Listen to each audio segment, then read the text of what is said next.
제가 이게 요즘에 들어서 이렇게 드는 생각이 있어요. 무엇이냐면 정말 지금 이 시대는 정말 벼랑 끝에 서 있다는 생각이 참 많이 들어요. 그러니까 교회가 정말 문을 닫고 이렇게 쓰러지고 넘어지고 하는 그 교회가 진짜 교회가 문을 닫는 그러한 마음과 근심과 염려가 정말 눈앞에 다가왔다는 게 너무 현실적으로 느껴지는 거예요. 그래서 제가 수요 예배도 그렇고 금요 예배도 그렇고 우리 새벽 예배도 그렇고 야 진짜 어쩌면 우리 세대가 새벽 예배의 마지막 세대가 될 수도 있겠구나라는 생각이 들어요. 왜 그런 생각이 드냐면 여러분들 어려서는 대한민국에 있는 모든 교회가 다 저녁 예배가 있었죠. 주일 저녁 예배가. 지금 세종시에 주일날 저녁 예배 드리는 교회 몇 개 있는 줄 아십니까? 세종시에 손꼽을 정도로 없어요. 주일 저녁 예배가 통째로 사라졌어요. 다시 말해 우리 세대의 주일 저녁 예배는 사라진 세대예요. 그러면 이런 식으로 수요 예배도 사람들 잘 안 모이죠. 일반적으로 금요 예배도 이제 금요일 날은 예배 드리는 날이 아니게 되었죠. 그리고 새벽 예배도 점점점 사라지고 있어요. 한 명, 두 명 나와요. 그러다가 무슨 일 생기면 안 나가요. 그러다가 그냥 문을 닫아요. 어쩌면 지금 이 자리에 있는 우리가 새벽 예배의 마지막 세대일지 모른다는 생각이 들어요. 원래 이렇게 말씀드리면 안 믿겨져야 되거든요. 에휴 목사님 무슨 말씀이세요? 아직 뭐 괜찮아요 라는 분위기여야 되는데 그런 분위기가 아닌 것 같아요. 진짜 그럴 수도 있겠는데? 그래서 우리가 더 중요합니다. 여러분 이 새벽을 사수하는 우리는요 이전에 정말 대한민국에 깊이 정말 뿌리를 내리고 길려왔던 정말 전 세계에 복이 드문 그런 부흥의 역사를 이루어냈던 그런 한국 교회의 그 위대한 정말 그 영성을 마지막으로 누리다가 끝나는 세대가 아니라 그 영성을 우리가 다음 세대에게 넘겨줄 사명이 누구에게 있다? 예, 우리에게는 너무 좀 포괄적인 것 같아요. 누구에게 있다? 나에게 있다. 예, 여러분 우리가 새벽 예배의 마지막 주자가 되지 않기를 원합니다. 새벽 예배의 마지막 주자가 되지 맙시다. 시작. 인사 나누세요. 새벽 예배의 마지막 주자가 되지 맙시다. 우리가 벼랑 끝에 서 있어요. 예, 여러분 우리가 새벽 예배의 마지막 주자가 되지 않기 위해서는 어떻게 해야 되는지 아십니까? 예, 막 빨리 막 자는 사람 후드려 패가지고 데리고 나가가지고 같이 이제 은혜를 받으면 되겠습니다. 자, 오늘 우리가 본문 말씀도 굉장히 의미 있고 중요하고 재미있는 본문 말씀인데요. 제가 어제 주일 예배를 통해서 우리가 천국 가기가 굉장히 어려운 상태로 예배가 끝났어요. 그렇죠? 예, 부자 청년이 나왔는데 이 청년은 태어나면서부터 정말 율법을 안 지킨 게 없어서 정말 어떻게 보면 98.99점짜리 신앙이었는데 예수님을 찾아가서 내가 어떻게 제자가 될 수 있습니까? 아니 내가 어떻게 천국을 누릴 수 있습니까? 야 그래 너한테 딱 한 가지가 부족하대. 그럼 우리는 되게 만족하거든요. 98개나 잘하니까 뭐 이만하면 됐지 뭐 내가 90, 100% 할 필요가 있어? 라고 생각을 했지만 예수님은 그를 굉장히 호되게 혼내세요. 예, 그래서 야 너한테 한 가지 부족한 게 있는데 주님께서 원하시는 건 뭐예요? 우리의 전부를 원하셨단 말이에요. 그래서 너에게 있는 그 재물을 가서 가난한 자에게 팔아서 가난한 자에게 주고 그리고 나를 따라라. 나를 따르기 위해선 우리가 전부를 주님께 드리는 것이 바로 예수님의 제자의 조건임을 알았어요.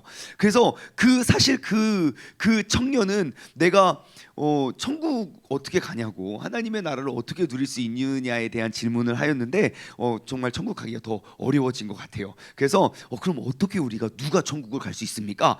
자, 마가복음 10장 23절, 그러니까 조금만 성경책을 앞으로 넘어오면요, 여기에 재미있는 또 말씀이 기록되어 있는데요. 우리 여기부터 쭉 한번 살펴볼게요. 자, 예수님께서 둘러보시고, 그러니까 그 물질과 재물에 관하여 쭉 주님께서 말씀하십니다. 예수님께서 둘러보시고 제자들에게 이렇게 말씀하십니다. 재물이 있는 자는 하나님의 나라에 들어가기가 심히 어렵다. 그러니까 재물이 있는 자는 하나님 나라에 들어가기가 엄청 어렵대요. 그러니까 제자들이 그 말씀에 놀라요. 저는 제자들이 그 말씀에 놀란 것이 더 놀라요. 왜요? 그럼 제자들은 아멘 해야 되는 거 아닙니까? 예? 부자들이 천국 가는 게 어려우면 제자들은 놀랄 일이 아니라 아멘 해야 되는 거 아니에요? 그럼 제자들도 재물이 많았나? 라는 생각이 들게 되더라고요. 우리가 너무 쉽게 그냥 부자는 천국 가기 어려워, 그런가 보다, 그런가 보다 다들 그러는데, 여러분 잘 생각해 보세요. 여러분 천국 가기 어려운 사람입니까? 가기 쉬운 사람입니까?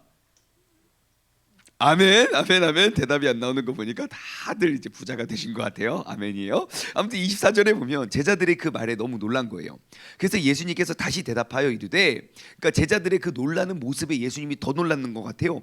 얘들아, 마가복음에도 얘들아 한번 나옵니다. 얘들아, 하나님의 나라에 들어가기가 얼마나 어려운지 낙타가 그 바늘 구멍으로 들어가는 것이 부자가 하나님의 나라에 들어가는 것보다 쉬우니라 그래요. 와, 이거 보니까 천국 더 가기 어려운 것 같아요. 예, 그러니까 제자들이 26절 제자들이 매우 놀라면서 말하되, 아니 그럼 누가 구원을 얻을 수 있습니까? 라고 물어봐요.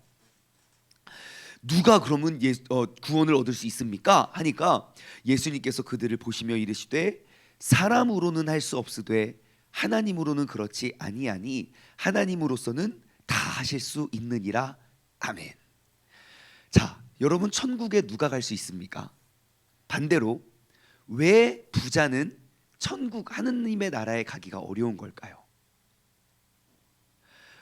여러분 예수님의 스타일 아시죠? 그러니까 가난하고 다 지키면 천국 가고, 부자고 다 안 지키면 부자고 다 지켜도 천국 못 가고, 아무튼 부자지만 모든 율법을 다 지키어서 천국 가기가 어렵다는 말. 그러니까 너희가 지금 그런 말인 것 같아요. 이게 지금 무슨 말일까요? 예, 지금 이 가르침의 핵심이 무엇입니까? 왜 부자는 천국에 가기가 어려울까요? 지금 이 가르침의 중요한 핵심은, 이것은 제가 봤을 때 이것은 사랑의 문제이지 가진 것의 문제는 아닌 것 같아요. 너희가 무엇을 사랑하느냐? 왜냐하면 사람은 내가 사랑하는 것을 갖게 되어 있습니다. 그리고 내가 가진 것을 사랑하게 되어 있습니다. 예를 들어 여러분 주변에 돌을 사랑하는 사람이 있다고 칩시다. 그 집에 가면 뭐가 많을까요? 돌이 많아요. 예, 기계를 최신형 기계를 너무너무 좋아하고 그런 뉴스를 보는 사람들이 있어요. 보나마나 볼 것도 없이 그 사람은 계속 새로운 핸드폰이 나오면 계속 바꿔요. 우리가 사랑하는 것이 우리가 갖는 것이 되고, 내가 많이 가지면 그것을 사랑하는 사람이 돼요. 다시 말해, 왜 부자가 하나님 나라에 가기가 어려운가? 내가 돈과 하나님을 사랑하기가 어렵다는 거죠. 그러면 우리는 내가 돈을 너무너무 사랑한다면 내가 누구를 계속 잃어가는 것과 마찬가지입니까? 예, 하나님의 뜻을 잃어가는 것과 마찬가지라는 거예요. 그러니 내가 돈을 많이 가지고 하나님의 뜻을 이루면서 나아갈 수 없으니, 그게 얼만큼 어려우냐면 내가 그 낙타가 바늘 구멍으로 들어가는 것보다 더 어렵다는 거예요. 그래서 우리가 항상 기억하고 점검해야 될 것은, 나는 누구를 가장 많이 사랑하느냐. 하나님께서는 그 사랑의 마음을 항상 원하십니다. 세상에 많고 많은 일과 세상에 많고 많은 사람들이 있지만 너는 나를 더욱더 사랑하느냐. 어제 우리 요한복음 21장에서도 나눴잖아요. 주님을 버리고 떠났던 시몬 베드로에게 어떠한 미션과 어떠한 사명을 끼치기 전에 그에게 물어보셨던 것, 베드로야, 너는 여기 많은 사람들 중에 나를 더 사랑하느냐? 내가 주님을 사랑하는 줄 주님께서 더 잘 아시나이다. 여러분, 오늘 이 새벽에도 내가 세상에 무엇보다도 주님을 더욱더 사랑한다고 우리가 고백하고 시인하며 우리가 그 사랑을 나의 삶 속에 비추어내며 살아갈 수 있는 저와 여러분 되기를 소망합니다. 그래서 목사님, 결론은 그래서 누가 천국 가냐고요? 천국 누가 갈 수 있냐고요? 예, 여러분, 천국은 보십시오. 지금 27절, 예수님께서 그들을 보시며 이르시되 사람으로는 할 수 없으되 하나님으로서는 그렇지 아니하다. 하나님으로서는 다 할 수 있다. 지금 이 질문의 답은 이 답은 어떠한 질문에 대한 겁니까? 그 청년이 17절에 보면 이렇게 물어요. 한 청년이 달려와서 꿇어 앉아 묻사오되 선한 선생님이여 내가 무엇을 하여야 영생을 얻으리까에 대한 질문이죠. 무엇을 하여야 내가 영생을 얻으리까? 그래요. 그러니까 예수님이 대답하세요. 사람으로는 할 수 없지만, 그러니까 네가 뭘 해도 너는 할 수 없어. 하지만 하나님께서는 그 하나님의 은혜와 하나님의 사랑으로 너를, 네가 아직 죄인 되었을 때에 예수 그리스도께서 그 죄인을 위하여 십자가에 달리셨다. 그러니 인간의 힘으로 하려는 것이 아니라 주님의 능력을 우리가 의지하며 살아가야 된다는 거예요. 여러분, 누가 구원받을 수 있습니까? 주님께 매달려 있는 사람이요, 주님께 붙어 있는 사람이요. 우리는 또 어제 그저께 또 교훈을 계속 우리가 역추적하게 되면 우리는 영적인 어린 아이와 같은 사람이요. 늘 진짜 우리 엄마 아빠가 보이지 않으면 불안하고, 우리가 모든 일거수일투족 다 엄마 아빠한테 우리가 고하고 구하는 것처럼 우리가 하나님께 꼭 붙어서 하나님 계속 그 주님 옆에서 우리가 이렇게 주님께 주님을 붙잡고 또 주님께 기대며 나아가는 사람들이 정말 구원에 이르를 수 있는 사람들이 되는 줄 믿습니다. 그러므로 우리가 확실히 구원받는 방법, 우리가 모든 것들을 다 버리고 주님만 따르는 것, 즉 내가 주님을 가장 사랑해서 세상 무엇과도 비교할 수 없이 내가 그 주님 사랑을 매일 삶 속에 우리가 고백하고 그 사랑의 모습을 비추면서 살아가는 사람, 이러한 사람들은 천국을 안이 누릴 수 없는 사람이 되는 줄 믿습니다. 그것에 대해서 이야기해요.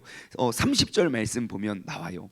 현세에 있어서 집과 형제와 자매와 어린아이와 자식과 전토를 100배나 받고 박해를 겸하여 받고 내세에 영생을 받지 못할 자가 없느니라. 아멘. 우리가 정말 오직 주님만 따라서 그 영생과 그 100배나 되는 축복을 고통 고난과 함께 우리가 누릴 수 있는 우리 모두가 되기를 소망합니다. 자, 오늘 본문 말씀으로 넘어올게요. 자, 예루살렘으로 올라가는 길이 됩니다. 예수님께서 예루살렘으로 올라가십니다. 여러분, 예루살렘으로 예수님께서 제자들이 그 예루살렘으로 왜 올라가는 줄 아십니까? 예수님이 뭐 하러 올라가는 줄 아십니까? 그 뒤에 답이 나와요. 예수님께서 예루살렘으로 올라가는 길에 예수님께서 그들 앞에 서서 이제 가시는데 그들이 놀라고 따르는 자들은 두려워하다. 그러면서 이렇게 말씀하십니다. 자기가 당한 일을, 이제 자기가 예수님께서 당하실 일들을 이제 말씀하십니다. 33절, 봐라, 우리가 예루살렘으로 올라가는데 인자가 대제사장들과 서기관들에게 넘겨질 거고, 그들이 우리를 죽이기로 결의를 할 거고, 이방인들에게 넘겨주겠고, 그들은 능욕하고 얼굴에 침을 뱉으며 채찍질하고 죽일 것이다. 그러나 그는 3일 만에 살아나리라. 그래요. 자, 예수님이 예루살렘에 올라가서 이제 예루살렘에 가면 있게 될 일, 나에게 벌어질 일들을 설명해 주시는데 뭐라고 합니까? 넘겨지고 죽이기로 이미 결의를 했고, 나를 넘겼고 능욕하고 침뱉고 채찍질하고 죽일 거예요. 내가 이걸 모르면 예루살렘으로 올라갈 수 있죠. 그렇죠? 내가 어떠한 일이 벌어질지 몰랐는데 갔는데 나한테 왜 그러세요? 하고 우리가 예상치 못하는 고난은 당할 수 있어요. 하지만 내가 앞으로 예루살렘으로 올라가서 이러한 일들을 당하게 될 줄 안다면 올라가야 됩니까? 멈춰야 됩니까? 하나 둘 셋. 멈춰야죠. 우리가 맨날 기도하는 거 이런 거 아닙니까? 하나님, 모든 시험을 비껴가게 해주세요. 하나님, 저는 시험의 크기가 믿음의 크기이다. 하나님, 전 여전히 연약해요. 저에게 그러한 큰 시험 필요 없어요. 우리가 늘 기도하는 거 그런 거 아닙니까? 모든 시험을 비껴가게 하옵소서. 모든 연단은 저분에게 허락하여 달라고, 세상 모든 사람들에게 허락하여 달라고. 우리는 항상 이거 기도해요.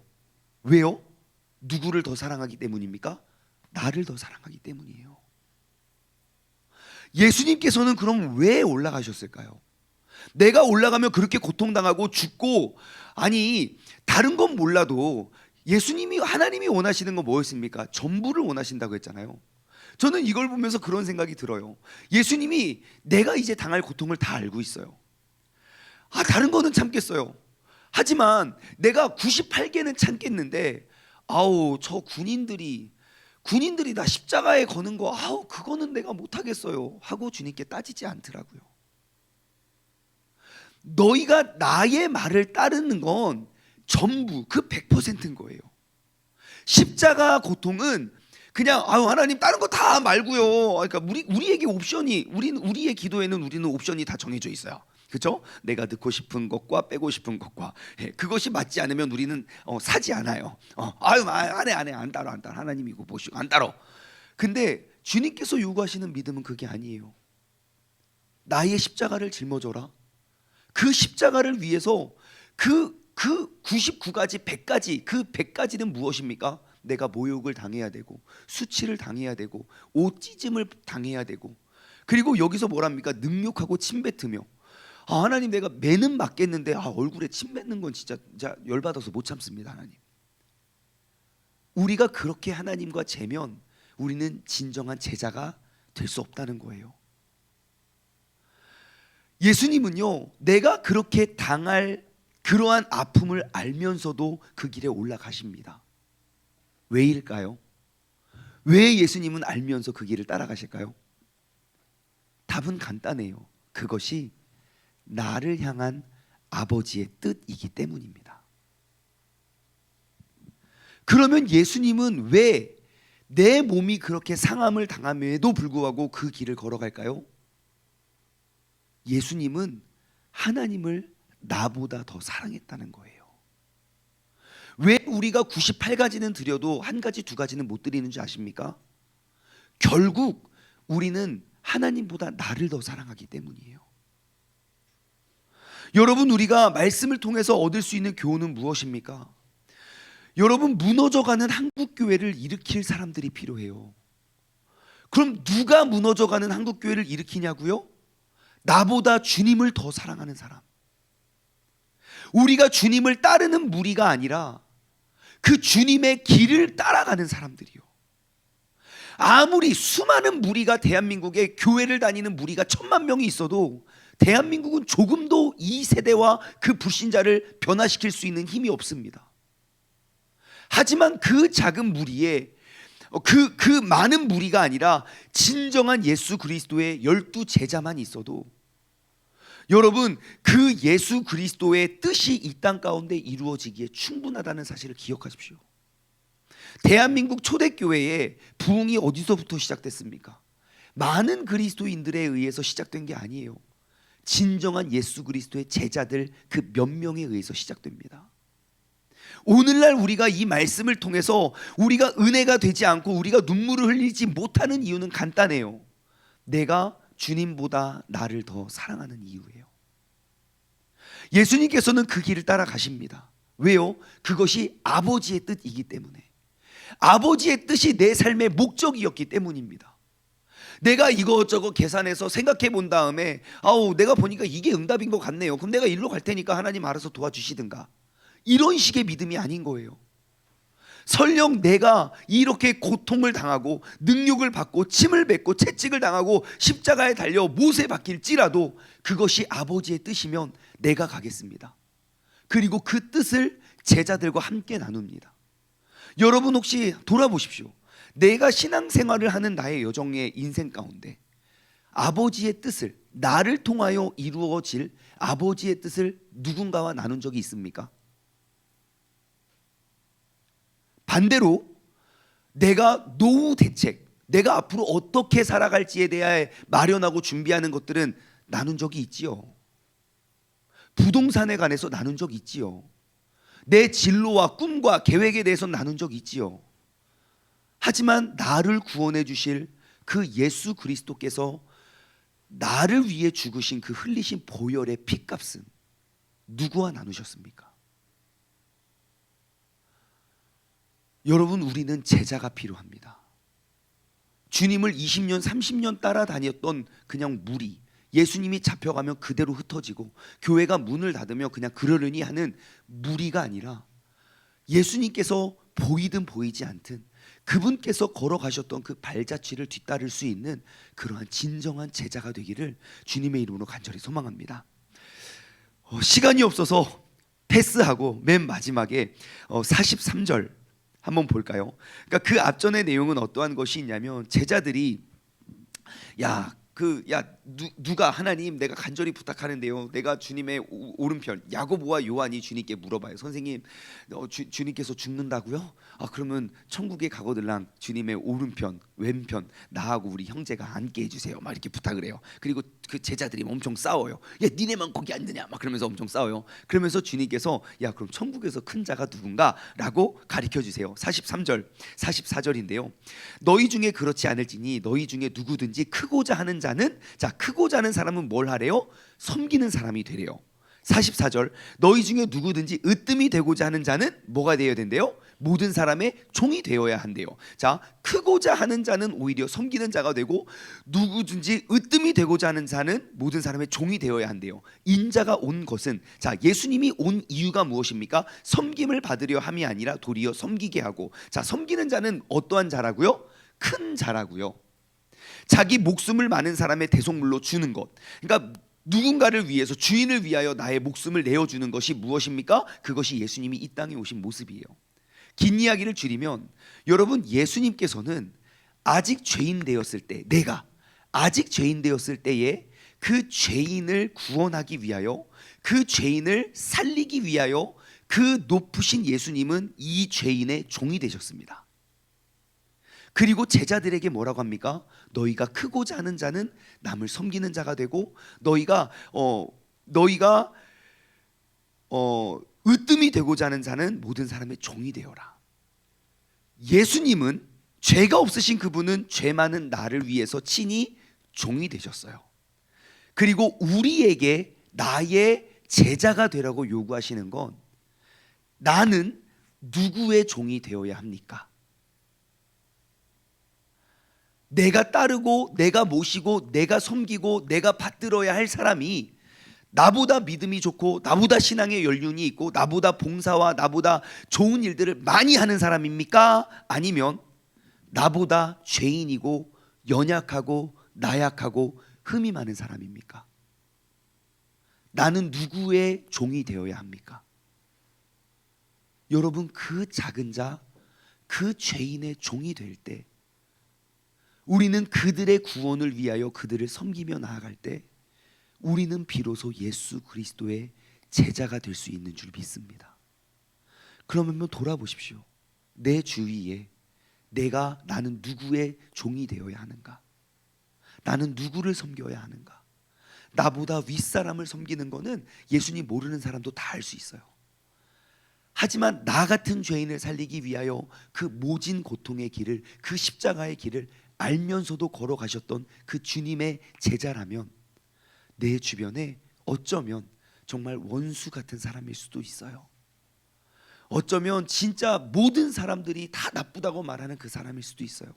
어쩌면 내가 몇십 년 동안 잔소리해도 바뀌지 않는 우리의 남편 혹은 아내일 수도 있어요. 아니면 여전히 끊임없이 나를 기도하게 만드는, 속을 썩이는 우리의 자녀들일지도 몰라요. 우리가 그들을 섬기는 것이 십자가를 짊어지고 나아가는 것처럼, 우리가 그들의 종이 되어서 그들을 섬김으로 예수 그리스도의 사랑을 가르쳐주고 그들까지도 우리가 구원에 이르게 할 수 있는 믿음의 사람, 예수 그리스도의 진정한 종이기를 간절히 소망합니다. 기도하겠습니다. 하나님 아버지, 감사합니다. 우리가 하나님 나라에 이르기 위해, 또한 우리가 이 땅 가운데 그 하나님의 나라를 누리기 위하여 오늘 이 새벽에도 우리가 주님 앞에 섭니다. 하나님, 하나님의 나라는 누가 누릴 수 있는가? 아버지 하나님, 세상 무엇보다도 주님을 더욱더 사랑하는 사람, 나의 어떠한 의지와 노력이 아니라 주님의 은혜를 기억하고 그 은혜 가운데 우리가 살아가는 사람이 그 하나님의 나라를 누리는 사람임을 고백합니다. 아버지 하나님, 예수님께서는 친히 나 같은 죄인을 구원하기 위하여 이 땅에 낮은 자의 모습으로 나를 섬기기 위하여 오셨으니, 아버지 하나님, 내가 정말 나보다 낮은 자, 작은 자, 여전히 죄 속에 빠져 있는 자들을 구원하기 위하여 내가 그 주님의 모습을 닮아 그들을 섬기는 자가 되게 하여 주옵소서. 주옵소서. 이 새벽에 함께 예배드리는 우리가 내 주변에 나의 이웃에 예수님과 같은 그런 섬기는 자가 되었을 때에는 정말 대한민국 역사는, 대한민국의 기독교 역사는, 대한민국의 새로운 부흥의 역사는 새롭게 쓰여지게 되는 줄 믿습니다. 우리가 예수님을 따르는 무리가 아니라 예수님의 뜻을 이루어낼 수 있는 주님의 종이 되게 하여 주옵소서. 감사드리며 이 모든 말씀 살아계신 예수 그리스도의 이름으로 기도드리옵나이다. 아멘.